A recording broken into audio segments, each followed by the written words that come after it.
Hi friends, welcomes to Vasantham Saravanan channel. இன்றைக்கி நம்ம சேனலில் கேரளா ஸ்டைலில் ஒரு மீன் வறுவல், மீன் பொளிச்சது, வாழை இலை மீன் பொளிச்சது எப்படி செய்கிறதுன்னு பார்க்க போகிறோம். வாங்க இப்போது வீடியோக்குள்ளே போகலாம். வீடியோக்குள்ளே போகிறதுக்கு முன்னாடி நம்ம வசந்தம் சரவணன் சேனலை சப்ஸ்கிரைப் பண்ணாதவங்க சப்ஸ்கிரைப் பண்ணிக்கோங்க. கூடவே இருக்க பெல் ஐக்கானையும் கிளிக் பண்ணிக்கோங்க.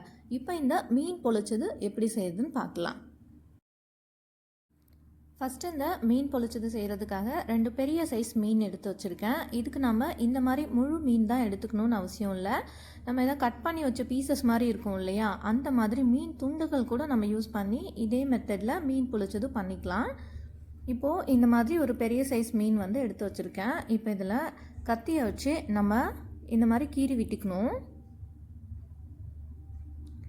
நல்லா கொஞ்சம் ஆழமாக இருக்க மாதிரி நம்ம கத்தியை வச்சு நல்லா கட் பண்ணி விட்டுக்கணும். நல்லா கொஞ்சம் கிட்டவே நம்ம இந்த மாதிரி லைன் போட்டு வச்சுக்கிட்டோம்னா நல்ல மசாலா வந்து நம்ம சேர்த்துக்கிற மசாலா இந்த மீனுக்குள்ளே இறங்கி மீன் சாப்பிட்றதுக்கு ரொம்பவே சுவையாக இருக்கும். அதே மாதிரி நம்ம மேலே மட்டும் இந்த மாதிரி கீறி விடாமல் நல்லா கொஞ்சம் ஆழமாக கட் பண்ணி வச்சுக்கணும். அப்போ தான் மசாலா நல்லா உள்ளுக்க வரைக்கும் இறங்கி சுவையாக இருக்கும் இந்த மீன் சாப்பிடும்போது. மீனோட 2 பக்கத்துலேயும் இந்த மாதிரி நம்ம கட் பண்ணி வச்சுக்கலாம், 2 மீன்லேயும். இப்போ இந்த மீனுக்கு மசாலா ரெடி பண்ணிக்கலாம். ஃபஸ்ட் நம்ம மீன் வந்து ஃப்ரை பண்ணிவிட்டு அதுக்கப்புறமா வந்து இதில் மசாலா சேர்க்க போகிறோம். ஃபஸ்ட்டு ஃப்ரை பண்ணுறதுக்கான மசாலா ரெடி பண்ணிக்கலாம். அதுக்காக ஒரு 2 ஸ்பூன் அளவுக்கு தனி மிளகாத்தூள் சேர்த்துக்கிறேன். ஒரு 2லேருந்து 3 ஸ்பூன் அளவுக்கு காரத்துக்கு ஏற்ற மாதிரி சேர்த்துக்கோங்க. 2 ஸ்பூன் அளவுக்கு தனி மிளகாத்தூள் சேர்த்துக்கிறேன். இப்போ அது கூடவே கொஞ்சமாக மஞ்சத்தூள் சேர்த்துக்கிறேன். இப்போ மஞ்சத்தூள் சேர்த்துட்டு இது கூட ஒரு 2 ஸ்பூன் அளவுக்கு இஞ்சி பூண்டு விழுது அரைச்சி வச்சுருக்க இஞ்சி பூண்டு விழுது சேர்த்துக்கலாம். இப்போது இஞ்சி பூண்டு விழுது சேர்த்துட்டு அடுத்ததாக இது கூட 1 ஸ்பூன் அளவுக்கு மிளகு ஜீரகம் வந்து அரைச்சி வச்சுருக்கேன். இப்போ அதில் வந்து 1 ஸ்பூன் அளவுக்கு சேர்த்துக்கலாம். மிளகு பொடி மட்டும் சேர்த்துக்கிறதா இருந்தால் கூட சேர்த்துக்கலாம். மிளகு பொடி சேர்த்துட்டு இந்த ஃபிஷ் ஃப்ரை பண்ணும்போது இதோட டேஸ்ட்டு செம்மையாக இருக்கும். இப்போ இதில் ஒரு அரை எலுமிச்சம்பழம் அளவுக்கு இது கூட நம்ம சேர்த்துக்க போகிறோம். அதுக்கு முன்னாடி கொஞ்சமாக உப்பு, இந்த ஃபிஷ்க்கு வந்து தேவையான அளவுக்கு உப்பு சேர்த்துக்கலாம். உப்பு சேர்த்துட்டு இதை நல்லா மிக்ஸ் பண்ணி விட்டுக்கலாம். இப்போ அடுத்ததாக இதில் ஒரு அரை எலுமிச்சம்பழம் அளவுக்கு இதில் புழிஞ்சு விட்டுக்கிறேன், எலுமிச்சம்பழம் சாறு.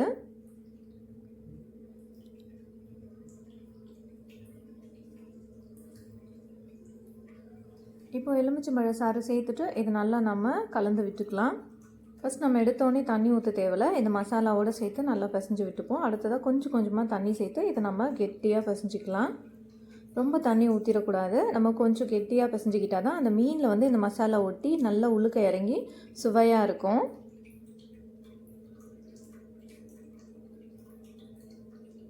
இந்த மாதிரி கொஞ்சமாக தண்ணி ஊற்றி இந்த மசாலாவை நம்ம கொஞ்சம் கெட்டியாக இருக்க மாதிரி பிசைஞ்சு எடுத்துக்கலாம். இப்போ நம்ம ரெடி பண்ணி வச்சுருக்க இந்த மசாலாவை நம்ம கட் பண்ணி வச்சுருக்கோம் இல்லையா மீன், அந்த மீனில் வந்து நல்லா அழகாக தடவி விட்டுக்கலாம். இப்போ இந்த மசாலாவை இந்த மீன் முழுக்க நம்ம தடவணும். இந்த லேயராக கட் பண்ணி வச்சுருக்கோம் இல்லையா, அதுக்குள்ளேயும் இறங்குற மாதிரி நல்லா கொஞ்சம் ஸ்டஃப் பண்ணி நம்ம தடவி விடணும். அப்போ தான் இந்த மீனோட சுவை வந்து ரொம்பவே சூப்பராக இருக்கும். பாருங்கள், 2 சைடுமே இந்த மீனை நல்லா கட் பண்ணி வச்சுருக்கேன். இந்த மாதிரி 2 சைடுமே நம்ம கட் பண்ணி எடுத்துக்கணும். பாருங்கள், இந்த மாதிரி மெதுவாக அந்த லேயராக கட் பண்ணி வச்சுருக்கோம் இல்லையா, அதுக்குள்ளேயும் மசாலா இருக்க மாதிரி கொஞ்சம் நல்லா அழுத்தி நம்ம தடவி விட்டுக்கணும். 2 மீன்லையுமே இதே மாதிரி மீன் முழுக்க இருக்க மாதிரி நல்லா தடவி விட்டுக்கலாம் இந்த மசாலாக்களை.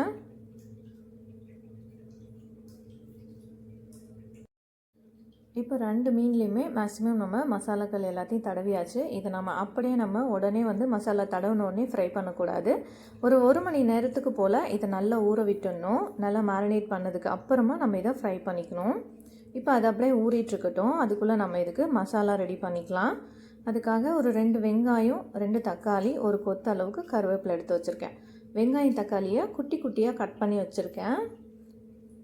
இப்போ அடுத்ததாக ஸ்டவ் ஆன் பண்ணிவிட்டு ஒரு வானலியை ஹீட் பண்ணி வச்சுருக்கேன். இப்போ இந்த வானலியில் கொஞ்சமாக எண்ணெய் சேர்த்துக்கிறேன். நம்ம இன்றைக்கி இந்த ஃப்ரை முழுக்குமே வந்து தேங்காய் எண்ணெயில் தான் செய்ய போகிறோம். மீன் மசாலாவும் சரி, ஃபிஷ் ஃப்ரை பண்ண போகிறதும் சரி, எல்லாமே தேங்காய் எண்ணெயில் தான் செய்ய போகிறோம். இந்த கிளைமேட்டுக்கு தேங்காய் எண்ணெய் அப்படியே கெட்டியாகிடுச்சுங்க. அதனால் ஒரு கரண்டியில் வச்சு அதை ஹீட் பண்ணி வச்சுருக்கேன். இப்போ அந்த எண்ணெயை நம்ம இந்த வானலியில் சேர்த்துக்கலாம். நம்ம கேரளா ஸ்டைலில் இந்த ஃபிஷ் ஃப்ரை வந்து பண்ண போகிறோம். அதனால் இந்த ஃபிஷ் ஃப்ரை முழுசுமே வந்து நம்ம தேங்காய் எண்ணெய் யூஸ் பண்ணி தான் பண்ண போகிறோம். எண்ணெய் நல்லா சூடான பிறகு அதில் ஒரு 1/2 ஸ்பூன் அளவுக்கு ஜீரகம் சேர்த்துக்கிறேன். ஜீரகம் நல்லா பொரிஞ்ச பிறகு நம்ம கட் பண்ணி வச்சுருக்கிற வெங்காயத்தை இது கூட சேர்த்துக்கலாம். சின்ன வெங்காயம் இருந்து சேர்த்துக்கிட்டோம்னா இன்னுமே சுவை கூடுதலாக இருக்கும். ஆனால் எனக்கு இங்கே சின்ன வெங்காயம் கிடைக்காது, அதனால் நான் பெரிய வெங்காயத்தை யூஸ் பண்ணிக்கிறேன். இப்போ வெங்காயத்தை சேர்த்துட்டு இதுக்கு நல்லா நம்ம வதக்கி விட்டுக்கலாம். இப்போ இந்த ஃபிஷ் ஃப்ரைக்கு வெங்காயம் வந்து ரொம்ப நல்லா ப்ரௌனாக வதங்கணும் அப்படின்லாம் அவசியம் இல்லை. ஒரு பாதி அளவுக்கு வதங்கினாலே போதுமானதாக இருக்கும். இப்போ இந்த வெங்காயம் சீக்கிரம் வதங்குறதுக்காக இதில் கொஞ்சமாக சால்ட்டு சேர்த்துக்கிறேன். சால்ட்டு சேர்த்துட்டு இதை நல்லா நம்ம வதக்கி விட்டுக்கலாம்.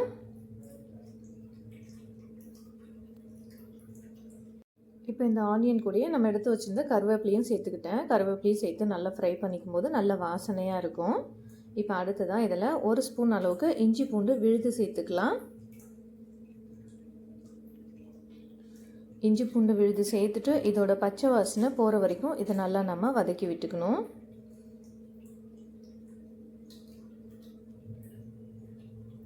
இப்போ இஞ்சி பூண்டு விழுதோட பச்சை வாசனைலாம் போயிடுச்சு. இப்போ அடுத்ததாக நம்ம கட் பண்ணி வச்சுருக்கிற தக்காளியை நம்ம இது கூட சேர்த்துக்கலாம். பாருங்கள், வெங்காயம் வந்து நான் ரொம்பலாம் ப்ரௌன் கலர் வதக்கலை, அதனால் கொஞ்சம் வதங்கினாலே போதுமானதாக இருக்கும். இப்போ தக்காளி சேர்த்துட்டு இது நல்லா மசிச்சு விட்ட மாதிரி வதங்கணும். அது வரைக்கும் நம்ம இதை நல்லா வதக்கி எடுத்துக்கலாம். தண்ணிலாம் எதுவும் சேர்க்கக்கூடாது இதில். இப்போ அடுத்ததாக இதில் கொஞ்சமாக மஞ்சப்பொடி சேர்த்துக்கிறேன். நம்ம மஞ்சப்பொடி சேர்த்து வெங்காயம் தக்காளி வதக்கும் போது இது சீக்கிரத்திலே வதங்கி வந்துடும்.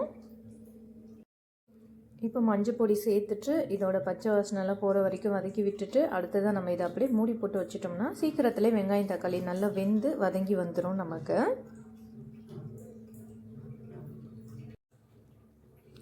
பாருங்கள், வெங்காயம் தக்காளி நல்லா வதங்கிடுச்சு. இந்த டைம் நம்ம இதில் காரத்துக்கு மிளகா பொடி மசாலா எல்லாம் சேர்த்துக்கலாம்.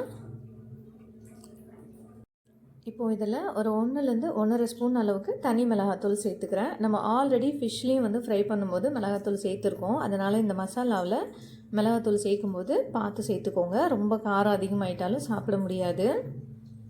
ஒரு 1 ஸ்பூன் அளவுக்கு தனி மிளகாத்தூள் சேர்த்துக்கிட்டு இதை நல்லா நம்ம வதக்கி விட்டுக்கலாம். அடுத்ததாக இன்னும் ஒரு 1/2 ஸ்பூன் அளவுக்கு மிளகாத்தூள் சேர்த்துக்கிறேன். இப்போ அடுத்ததாக இது கூடவே கொஞ்சமாக தனியாத்தூள் சேர்த்துக்கலாம். அடுத்ததாக கரம் மசாலா இருந்தால் கூட நம்ம சேர்த்துக்கலாம். இப்போ மிளகாத்தூள் தனியாத்தூள் எல்லாம் சேர்த்துட்டு அதோட பச்சை வாசனைலாம் போன பிறகு 1 கப் அளவுக்கு நல்ல கெட்டியான தேங்காய் பால் எடுத்து வச்சுருக்கேன். இப்போ அந்த தேங்காய் பாலை இது கூட சேர்த்துக்கலாம். நல்லா கெட்டியாக இருக்கணும் தேங்காய் பால். அந்த தேங்காய் பால் சேர்த்துட்டு இந்த மாதிரி கலந்து விட்டு கொஞ்ச நேரத்துக்கு நம்ம இதை வதக்கி விட்டுக்கலாம். ஒரு 2லேருந்து 3 நிமிஷத்தில் இது அழகாக கிரேவி டைப்புக்கு ரெடி ஆகிட்டு வந்துடும். இது இப்போ அப்படியே இருக்கட்டும். அடுத்ததாக நம்ம ஸ்டவ் ஆன் பண்ணிவிட்டு ஒரு தோசைக்கல் வந்து சூடு பண்ணி வச்சுருக்கேன். இப்போ இந்த தோசைக்கல்லில் நம்ம வாழை இலையில் தான் மீன் வந்து ஃப்ரை பண்ண போகிறோம். அதனால் அந்த வாழை இலையை வந்து இந்த தோசைக்கல்லில் வச்சு இந்த மாதிரி வாட்டி எடுத்துக்கலாம். நம்ம அடுப்புலேயே கூட டேரெக்டாக இந்த மாதிரி காமிச்சு வாட்டி எடுத்துக்கலாம். ஆனால் நான் இந்த மாதிரி தோசைக்கல்லும் ஆல்ரெடி சூடாக தானே இருக்கும், அதனால் அது மேலே இந்த வாழை இலையை காமிச்சு இந்த மாதிரி வாட்டி எடுத்துக்கிறேன். இது எதுக்காகனா நம்ம ஃபிஷ்ஷை வந்து மசாலா சேர்த்து இதுக்குள்ளே வச்சு அதுக்கப்புறமா ஃப்ரை பண்ண போகிறோம். அந்த டைம் வந்து வாழை இலை கிழிஞ்சிடாமல் இருக்கணும், அதுக்காக தான். இது மாதிரி வாழை இலையோட 2 சைடுமே நம்ம இந்த மாதிரி வாட்டி எடுத்துக்கணும். அவ்வளோதான். இப்போ இந்த வாழை இலையும் ரெடி ஆகிடுச்சு.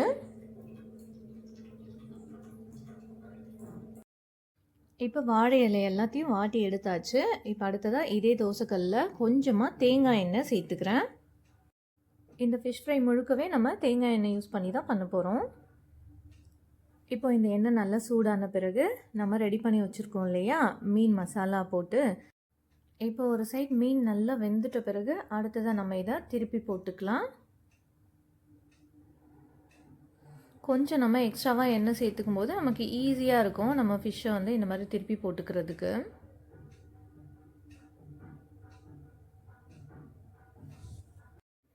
இப்போ இதே மாதிரி 2 மீனையும் நம்ம திருப்பி போட்டுக்கலாம். இப்போ 2 சைடும் நல்லா ஈவனாக ஃப்ரை ஆகிடுச்சு. இந்த டைமில் நம்ம ஃபிஷ்ஷை எடுத்துக்கலாம். பாருங்கள் எவ்வளோ சூப்பராக இந்த மசாலாலாம் அந்த மீனுக்குள்ளே இறங்கி பார்க்குறதுக்கு எவ்வளோ செம்மையாக இருக்குன்னு. அவ்வளோதான். இப்போ இந்த ஃபிஷ் வந்து ஃப்ரை ஆகிடுச்சு. இப்போ நம்ம இதை தனியாக எடுத்து வச்சுக்கலாம்.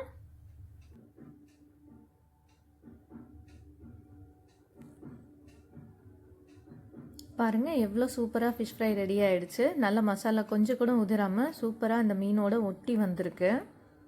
இது அப்படியே சாப்பிட்டாலுமே ரொம்பவே சுவையாக இருக்கும். ஆனால் நம்ம இன்றைக்கி கேரளா ஸ்டைலில் இந்த மீன் பொழிச்சது பண்ண போகிறோம். அதனால் இப்போ இதுக்கு மேலே நம்ம ரெடி பண்ணி வச்சுருக்க மசாலாவை அப்ளை பண்ணிக்கலாம். இப்போ இந்த மீன் எடுத்து நம்ம வாழை இலை வாட்டி வச்சுருக்கோம் இல்லையா, இப்போ அந்த வாழை இலையில் நம்ம இந்த மீனை சேர்த்துக்கலாம். ஃபஸ்ட்டு இந்த வாழை இலையில் நம்ம மசாலா ரெடி பண்ணோம் இல்லையா, வெங்காயம், தக்காளி, தேங்காய் பால்லாம் சேர்த்து, அந்த தேங்காய் பால் சேர்த்த பிறகு அது வந்து நல்லா கெட்டியாயிடும் ஒரு 5 மினிட்ஸில். இப்போ அந்த மசாலாவை எடுத்து ஃபஸ்ட்டு இந்த வாழை இலையில் இந்த மாதிரி அப்ளை பண்ணிக்கிறேன். மீன் சைஸ்க்கு நம்ம இந்த மாதிரி அப்ளை பண்ணிக்கணும். இப்போ இந்த மசாலாவுக்கு மேலே நம்ம வறுத்து வச்சுருக்கோம் இல்லையா மீன், அந்த மீன் எடுத்து இந்த மசாலாவோட மேலே வச்சிடலாம். இப்போ இந்த மீனை வச்சுட்டு இப்போ இந்த மீன் மேலவும் நம்ம மசாலா எல்லாத்தையும் தடவிக்கணும். இந்த மீனில் எல்லா சைடுமே மசாலா இருக்க மாதிரி நம்ம ஃபில்லப் பண்ணி வச்சுக்கணும். அப்போ தான் இது ரொம்பவே சுவையாக இருக்கும். சாப்பிடும்போது நல்லா இந்த மசாலாலாம் மீனுக்குள்ளே இறங்கி சாப்பிடும்போது அல்டிமேட்டாக இருக்கும். இந்த மாதிரி மீனோட ஓரங்களில், சைடில் எல்லா இடத்துலையுமே இந்த மசாலாவை நல்லா ஸ்ப்ரெட் பண்ணி விட்டு நல்லா தடவிக்கலாம். கொஞ்சம் கூட இந்த ஃபிஷ் வந்து நம்ம ஃப்ரை பண்ண ஃபிஷ் வந்து தெரியக்கூடாது. அந்த அளவுக்கு நல்லா இந்த மசாலாவை நம்ம தடவி விட்டுக்கணும். இப்போ மீன் முழுக்க இந்த மசாலாவை வந்து தடவியாச்சு. இப்போ இந்த மீனை நம்ம இந்த மசாலாவோடு சேர்த்து வாழை இலையை வச்சு மூடி நம்ம கட்டி வச்சுக்க போகிறோம். இப்போ அதுக்காக அந்த வாழை இலையிலே நார் இருக்கும் இல்லையா, அதை தான் எடுத்து ஆல்ரெடி வாழை இலையை ப்ளேஸ் பண்ணும்போதே அதுக்கு கீழே அந்த நார் வந்து வச்சுருக்கேன். இப்போ நமக்கு வாழை இலை வந்து கரெக்டாக இல்லை இது மூடுறதுக்குன்னா அப்படியே நம்ம இன்னும் கொஞ்சம் வாழை இலையை வந்து கட் பண்ணி இது கூட நம்ம சேர்த்துக்கலாம். சேர்த்துட்டு அப்படியே நல்லா வந்து இந்த மீன் வந்து வெளியே தெரியக்கூடாது, தெரியாத அளவுக்கு வாழை இலையை வச்சு நல்லா மூடி வச்சுக்கணும். மூடி வச்சுட்டு அதுக்கப்புறமா இதை கட்டி வச்சுக்கலாம். நம்ம இந்த மாதிரி வாழை இலை நார் வச்சு தான் இதை கட்டணும்னு அவசியம் இல்லை. நம்ம வீட்டில் நூல் ஏதாவது கயிறு வச்சுருந்தா கூட அதை வச்சு நம்ம இதை கட்டிக்கலாம். பாருங்கள் இப்படி 2 சைடும், அதுக்கடுத்து கீழே இருக்க எக்ஸஸாக இருக்க வாழை இலையும் நல்லா மடித்து விட்டு நம்ம இந்த மாதிரி கட்டி வச்சுக்கணும். அப்போ தான் இந்த மீன் வந்து இந்த வாழை இலையிலேருந்து வெளியே வராமல் இருக்கும். எந்த அளவுக்கு நம்மளால் ஃபோல்ட் பண்ண முடியுமோ அந்த அளவுக்கு இதை நம்ம நல்லா இதை வாழை இலை போட்டு நல்லா மூடி கயிறு வச்சு கட்டிக்கலாம். இப்போ இன்னொரு மீன்லேயும் மசாலா தடவிக்கிறேன். இப்போ அதையும் நம்ம வாழை இலை வச்சு மூடி நல்லா கட்டி எடுத்துக்கலாம்.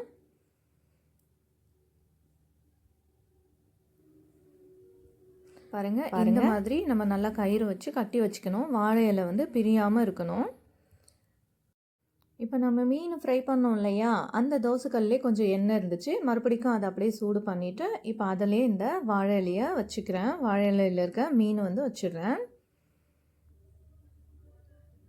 நல்லா கொஞ்சம் ஸ்டவ்வை ஸ்லோ ஃப்ளேமோட கொஞ்சம் ஹையில் வச்சுக்கிட்டு நம்ம இந்த மாதிரி ஒரு சைடு நல்லா ஃப்ரை ஆன பிறகு அதை அப்படியே நம்ம திருப்பி விட்டுக்கணும். மெதுவாக திருப்பி விட்டுக்கணும். வாழை இலை வந்து கிழிஞ்சிடாமல் அழகாக திருப்பி விட்டுக்கணும். 2 சைடும் நல்லா பொறுமையாக இந்த மாதிரி ஃப்ரை பண்ணி எடுத்துக்கணும். அப்போ தான் இதோட மசாலா எல்லாம் நல்லா அந்த ஃபிஷ்ஷுக்குள்ளே இறங்கி இருக்கும். ரொம்ப ஹை ஃப்ளேமில் வச்சிட வேணாம். முடிஞ்ச அளவுக்கு ஸ்லோ ஃப்ளேமை விட கொஞ்சம் ஹையாக இருந்தாலும் ஓகே, இல்லாட்டி ஸ்லோ ஃப்ளேம்லேயே கூட வச்சுக்கலாம். அப்போ தான் அந்த மசாலா இன்னுமே நல்லா ஃபிஷ்ஷுக்குள்ளே இறங்கி நல்லா ஃப்ரை ஆகி கிடைக்கும். இதோட அவுட்புட்டும் நல்லாயிருக்கும். இப்போ ஒரு 5 நிமிஷத்துக்கு அப்புறமா ஒரு 5லேருந்து ஒரு 7 நிமிஷம் இருந்தால் போதுமானதாக இருக்கும். நான் வந்து சிம்மில் தான் வச்சுருக்கேன் அடுப்பை. இப்போ இதை நம்ம வெளியே எடுத்துடலாம்.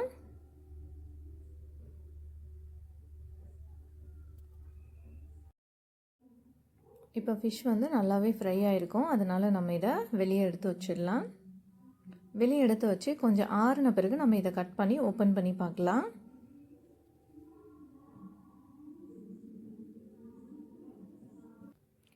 இப்போ இது கொஞ்சம் ஆறின பிறகு நம்ம கட்டி வச்சுருக்கோம் இல்லையா, அது எல்லாத்தையும் கட் பண்ணிவிட்டு இந்த வாழை இலையை ஓப்பன் பண்ணி பார்க்கலாம். கொஞ்சம் சூடாக இருக்க மாதிரியே இருக்கும். அதனால் கொஞ்சம் சூடு ஆறிட்ட பிறகு நம்ம இதை ஓப்பன் பண்ணி பார்க்கலாம்.